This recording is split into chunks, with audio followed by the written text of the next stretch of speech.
بسم اللہ الرحمن الرحیم۔ السلام علیکم ناظرین اکرام۔ حدیث نمبر 50 میں آپ کا ایک بار پھر سے خیر مقدم کرتے ہیں۔ ایک دن نبی کریم صلی اللہ علیہ وآلہ وسلم لوگوں میں تشریف فرماتے کہ آپ کے پاس ایک شخص آیا اور پوچھنے لگا کہ ایمان کسے کہتے ہیں؟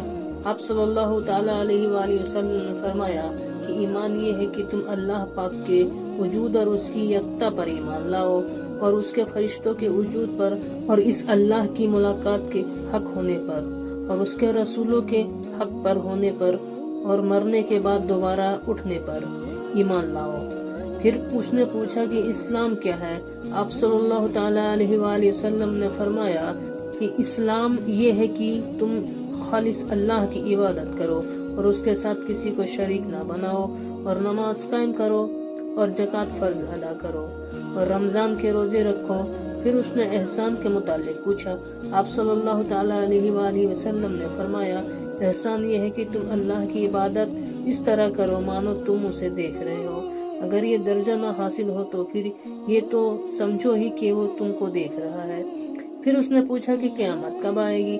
آپ صلی اللہ تعالیٰ علیہ وآلہ وسلم نے فرمایا کہ اس کے بارے میں جواب دینے والا پوچھنے والے سے کچھ زیادہ نہیں جانتا، البتہ میں تمہیں اس کی نشانیاں بتا سکتا ہوں۔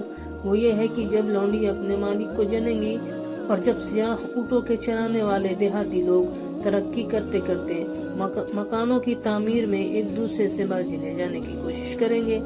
یاد رکھو قیامت کا علم ان 5 چیزوں میں ہے جن کو اللہ کے سوا کوئی نہیں جانتا۔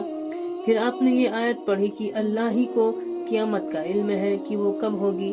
آخر آیات تک پھر وہ پوچھنے والا پیٹھ پھیر کر جانے لگا۔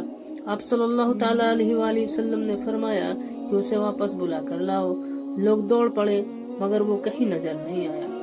آپ صلی اللہ علیہ وآلہ وسلم نے فرمایا کہ یہ وہ جبرائیل امین تھے جو لوگوں کو ان کا دین سکھانے آئے تھے۔ سبحان اللہ۔ دوستو ویڈیو اچھا لگا ہو تو ویڈیو کو لائک کریں اور ہمارے اس چینل کو سبسکرائب کر کے ہمارا حوصلہ افزائی کریں۔